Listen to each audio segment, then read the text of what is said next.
Halo, assalamualaikum movie lovers. Gimana kabarnya? Semoga kalian semua sehat ya. Terima kasih sudah klik video ini.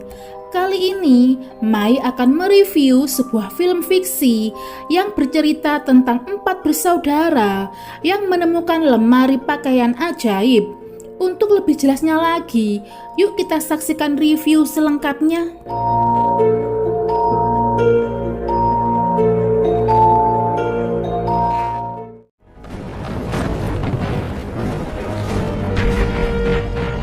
Cerita berlatar di London, Inggris, di mana Perang Dunia Kedua membara dan pesawat milik Jerman berhasil membombardir wilayah Inggris yang sebagian besar ditempati oleh penduduk sipil.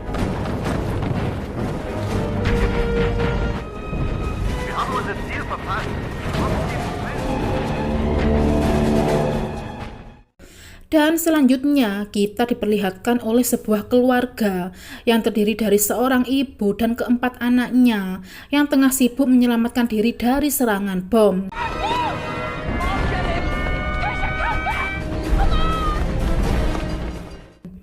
Karena situasi yang tidak aman, pemerintah setempat memutuskan mengevakuasi anak-anak ke tempat yang lebih aman dengan menaiki kereta bawah tanah.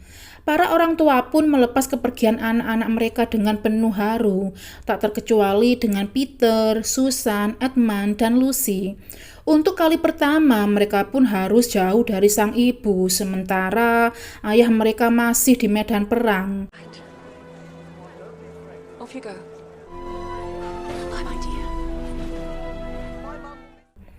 Dan sampailah Peter dan ketiga adiknya ke tempat yang sudah disediakan oleh pemerintah, di mana seorang wanita bernama Mercy menjemput dan mengantarkan mereka ke rumah salah seorang profesor bernama Kirke. I'm afraid so.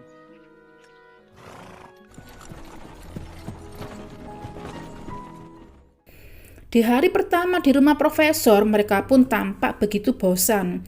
Untuk menghilangkannya, Lucy berinisiatif bermain petak umpet. Karena tak ada pilihan lain, Peter pun menyetujuinya dan mereka pun sibuk mencari tempat persembunyian.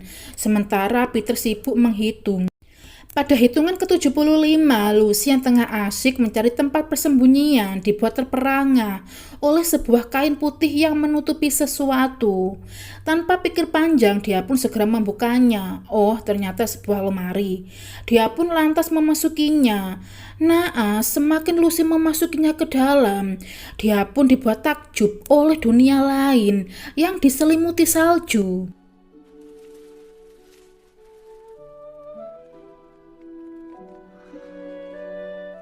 Lucy yang penasaran pun mulai mengeksplor tempat tersebut.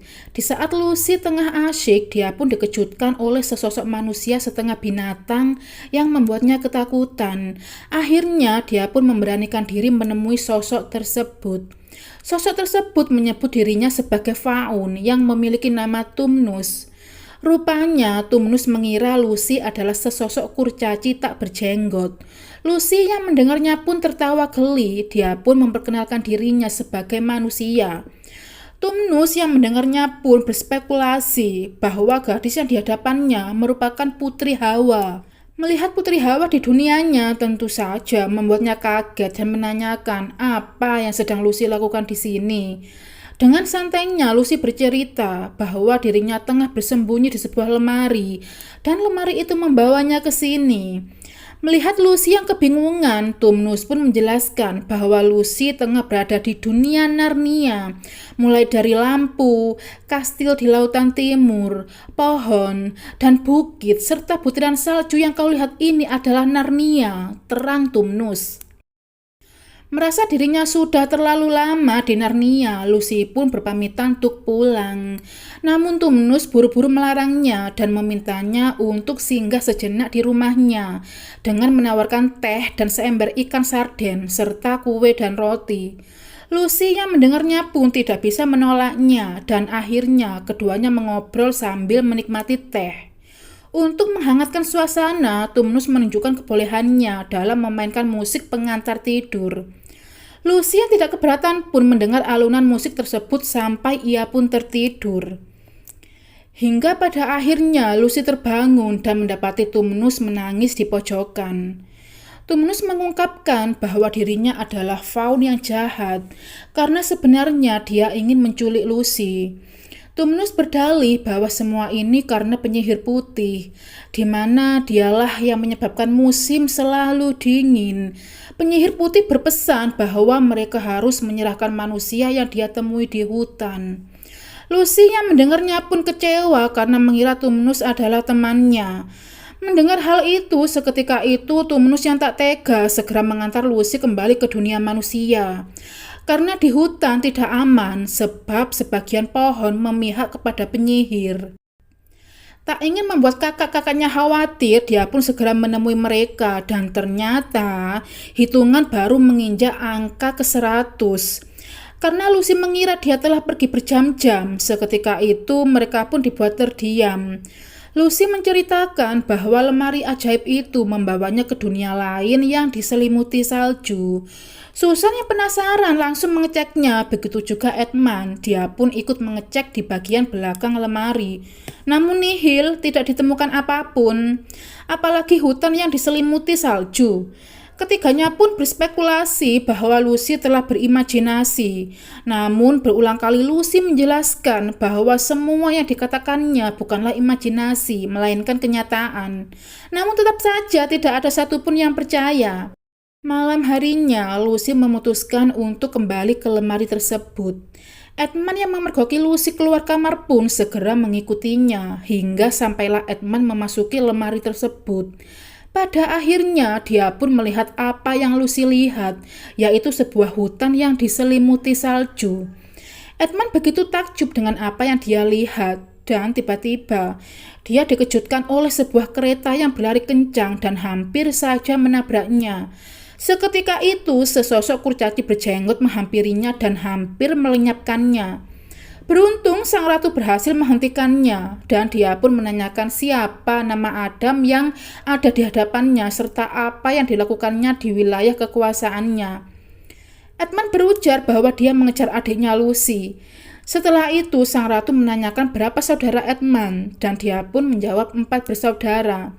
Seketika itu ratu mengajaknya naik ke atas kereta dan memberinya teh hangat. Dia juga menawarkan Edmund makanan yang dia suka. Tanpa pikir panjang, dia pun meminta makanan dari Turki. Ratu berujar bahwa jika Edmund bersedia menyerahkan ketiga saudaranya, maka ratu akan menjadikannya raja.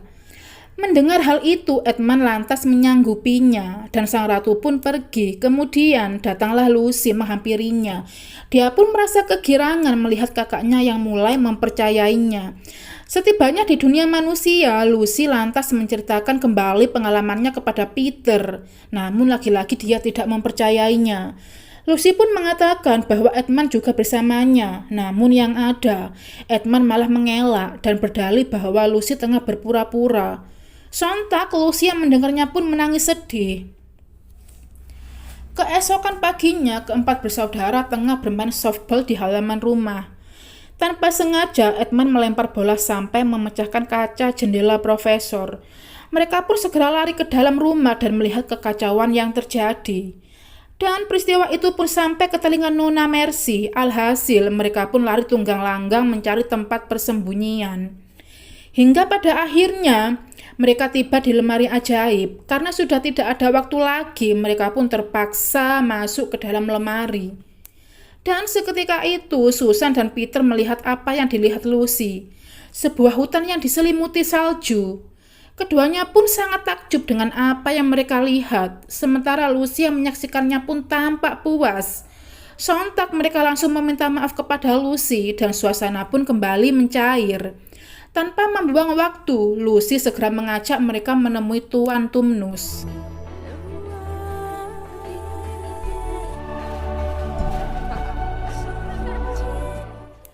Begitu sampai di rumah Tuan Tumnus, betapa terkejutnya Lucy ketika mendapati rumahnya porak-poranda.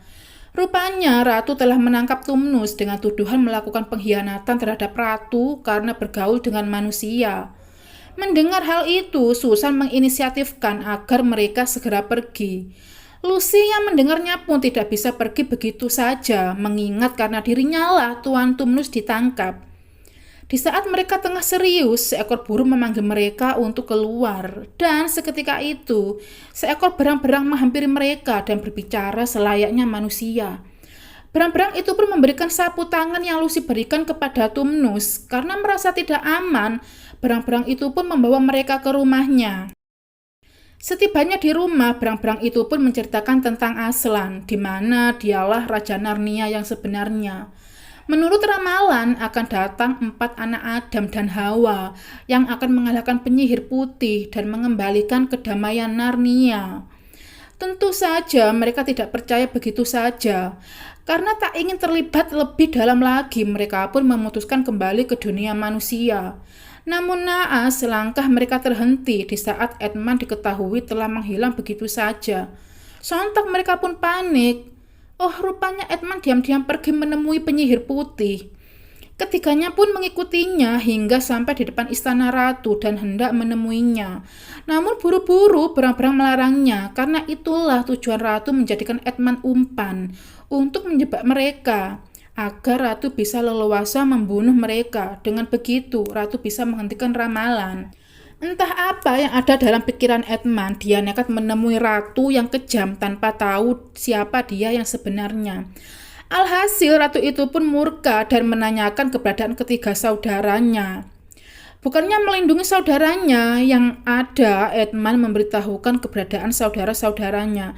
Tak sampai di situ, dengan tenangnya Edmund malah meminta makanan Turki. Dan seketika itu kurcaci berjenggot membawanya masuk, sementara ratu memerintahkan sekawanan serigala menangkap Peter dan saudara-saudaranya.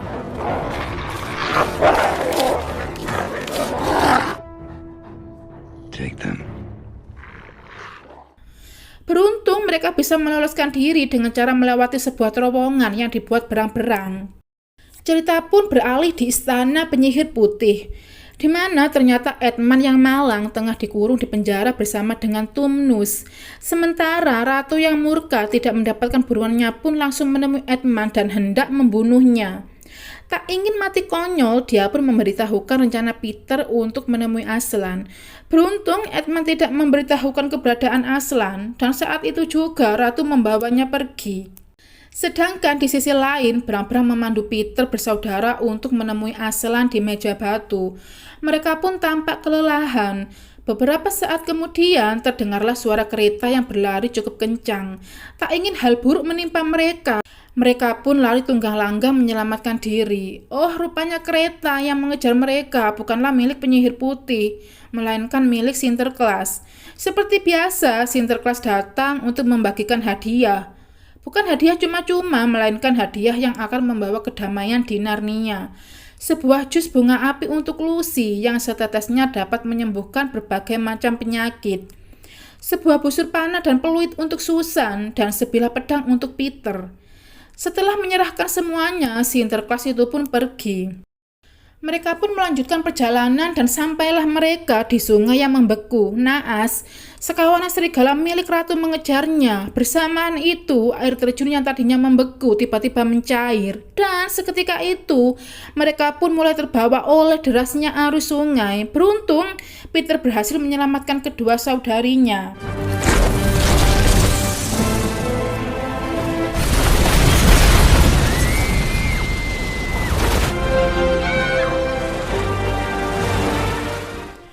Sementara di lain sisi, ratu yang mendapati air terjun mulai mencair pun merasa panik. Ditambah lagi udara yang mulai hangat, semua itu membuktikan bahwa kekuatan sihirnya telah melemah. Tak berselang lama, datanglah sekawanan serigala menawan rubah untuk menggali informasi akan keberadaan Aslan. Namun, rubah tak mau memberitahukan keberadaan Aslan. Ratu yang murka pun hendak menyihir si rubah. Namun tiba-tiba Edmund menghalanginya dengan memberitahukan keberadaan Aslan di meja batu. Namun kenyataannya sang ratu tetaplah menyihir rubah menjadi batu. Sang ratu pun akhirnya memerintahkan sekawanan serigala mengumpulkan prajurit yang setia untuk berperang melawan Aslan. Akhirnya setelah berjalan cukup jauh dan melewati banyak rintangan, mereka pun sampai di meja batu. Dan kedatangan mereka pun membuat para faun tercengang. Tanpa basa-basi, Peter pun lantas mencari keberadaan Aslan. Dan inilah Aslan, Raja Tua Narnia yang sebenarnya. Sang raja itu pun menyambut ketiga anak Adam itu dengan penuh sukacita. Dia pun lantas menanyakan keberadaan anak Adam keempat. Peter pun menjelaskan bahwa saudaranya ditangkap penyihir putih. Aslan yang mendengarnya pun merasa keheranan, bagaimana bisa penyihir putih menangkapnya. Berang-berang mengungkapkan bahwa Edmund telah mengkhianati saudaranya. Mendengar sebuah pengkhianatan, sontak faun yang lain yang mendengarnya pun lantas bersuara, jadi dia telah mengkhianati kita semua. Beruntung Raja Aslan yang bijaksana berhasil menenangkannya. You doubt the prophecy? No. Peter, there is a deep... Raja Aslan mengungkapkan bahwa ada sihir yang hebat, lebih kuat dari apapun yang mengatur Narnia. Kita akan bersatu melawannya. Peter berdalih, bagaimana aku bisa menolong kalian, sementara aku tidak bisa menolong keluargaku sendiri. Raja Aslan pun berjanji bahwa dia akan melakukan segala cara agar dapat menyelamatkan Edmund. Tetapi Raja ingin Peter mempertimbangkan permintaannya. Di saat keduanya tengah serius, tiba-tiba mereka dikejutkan oleh bunyi peluit panjang milik Susan. Tanpa pikir panjang, Peter pun segera menghampiri adiknya yang tengah jadi incaran serigala milik penyihir putih. Beruntung Peter berhasil menghabisi serigala tersebut dan seketika itu serigala itu melarikan diri. Raja Aslan yang melihatnya langsung memerintahkan para faun mengejarnya. Dengan begitu mereka akan mengetahui di mana keberadaan Edmund. Setelah terlibat aksi kejar-kejaran, para faun itu pun berhasil menemukan Edmund dan membawanya kembali ke hadapan Raja Aslan. Melihat saudara-saudaranya yang tengah menunggunya, Edmund segera bergegas menemui mereka. Akhirnya mereka pun berkumpul kembali menjadi sebuah keluarga. Peter mengungkapkan bahwa dia akan memutuskan untuk pergi dan kembali ke dunia manusia. Lucy yang mendengarnya pun cukup terkejut mengingat Raja Aslan membutuhkan bantuan mereka berempat. Lagi pula Raja Aslan juga sudah menyelamatkan Edmund, jadi mereka tidak bisa pergi begitu saja. Sontak Susan segera bangkit dari tempat duduknya dan setelah itu dia pun mengangkat busurnya untuk berlatih. Begitupun juga dengan Peter dan Edmund, mereka pun turut berlatih dan akhirnya mereka pun setuju untuk tetap tinggal di Narnia. Tak berselang lama, mereka pun dikejutkan oleh kedatangan penyihir putih di meja batu. Rupanya kedatangannya untuk mengambil kembali Edmund karena menurut perjanjian pengkhianat adalah miliknya. Dia pun mengancam akan menghancurkan Narnia dan akan menghabisi Edmund jika keinginannya tidak dipenuhi. Mendengar ancaman tersebut, Raja Aslan pun segera meminta penyihir putih untuk bicara empat mata dengannya. Setelah cukup lama bicara empat mata, penyihir itu pun pergi begitu saja dan melenggang dengan santainya. Entah apa yang mereka bicarakan, berbalik dengan Raja Aslan yang tampak begitu murung. Pada malam berikutnya, Susan dan Lucy tampak tengah mengikuti kepergian Raja Aslan. Rupanya Raja Aslan mengikat perjanjian dengan penyihir putih, di mana Raja Aslan akan menyerahkan hidupnya untuk menggantikan Edmund.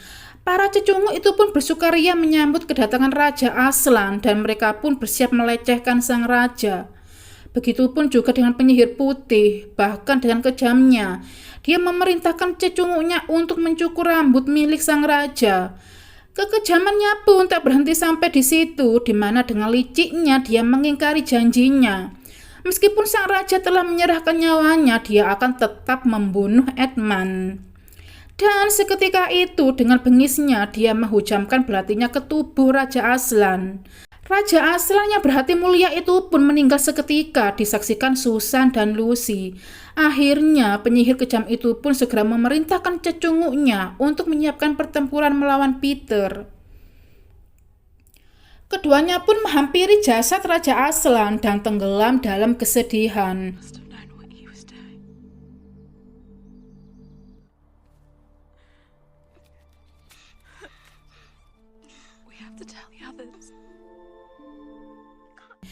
Untuk mengabari Peter dan yang lainnya, mereka memerintahkan pepohonan untuk menyampaikan kabar atas wafatnya Raja Aslan. Peter yang mendengar berita duka itu pun seketika itu tertunduk lemah. Sementara Edmund terus mendesak agar dia secepatnya memberi perintah, mengingat pasukan penyihir semakin mendekat. Peter pun semakin bingung, namun Edmund terus menyemangatinya dan dia percaya bahwa Peter pasti bisa. Semua demi Aslan. Akhirnya dia pun berdiri di barisan paling depan. Dengan gagahnya dia memimpin pasukan. Pertempuran yang tidak seimbang dengan senjata yang tidak memadai tidak menyurutkan semangat mereka. Semua semata-mata demi Aslan.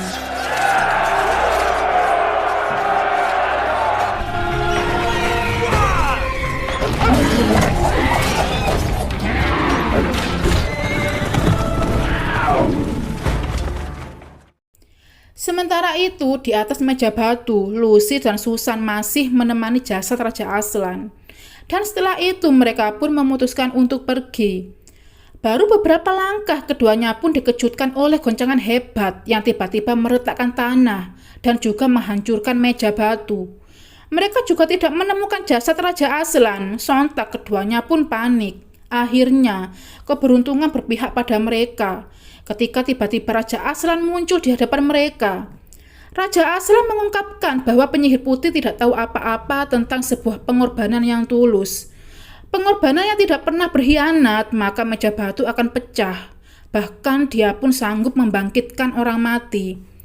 Tak mau membuang-buang waktu, mereka pun segera pergi mencari kastil milik penyihir putih untuk membebaskan para tawanan. Akhirnya, setelah berlari cukup jauh, Raja Aslan pun berhasil menemukan kastil milik penyihir putih. Dia pun segera membebaskan para tawanan, tak terkecuali dengan Tuan Tumnus, sahabat Lucy. Mereka pun akhirnya berpelukan. Sementara keadaan di medan pertempuran semakin tidak kondusif, di mana Peter dan Edmund semakin terpojok, ditambah lagi dengan gugurnya banyak faun, membuat keduanya semakin panik. Sedangkan penyihir putih semakin mendekat, sontak Peter segera memerintahkan Edmund pergi membawa lari kedua saudarinya untuk kembali ke dunia manusia. Namun Edmund yang keras kepala tidak mengindahkannya yang ada, dengan beraninya dia menyerang penyihir putih. Alhasil dia pun tumbang terkena tikaman tombak milik penyihir. Melihat saudaranya yang terkapar, sontak Peter lantas segera menghunus pedangnya dan menyerang penyihir. Keduanya pun terlibat aksi duel yang cukup memana.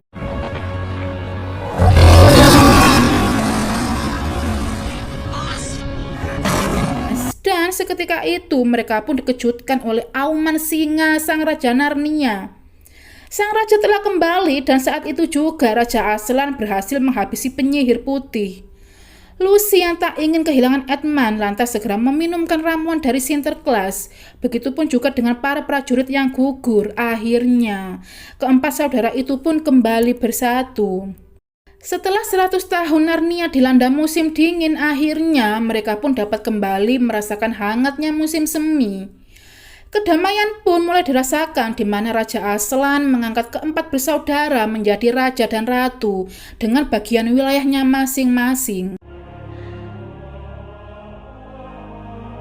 And to the clear northern sky, Peter, long live King Edward.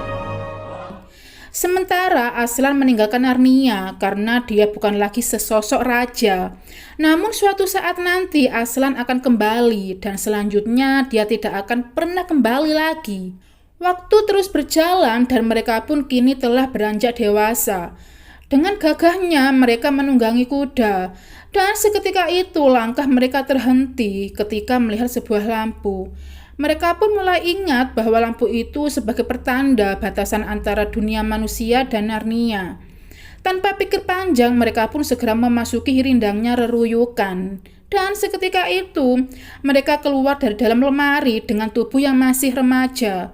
Mereka pun dikejutkan oleh kedatangan profesor yang membawa bola baseball. Sang profesor itu pun menanyakan apa yang kalian lakukan di dalam lemari baju. Anda tak akan percaya jika kami ceritakan. Sang profesor itu pun menjawab, ceritakan.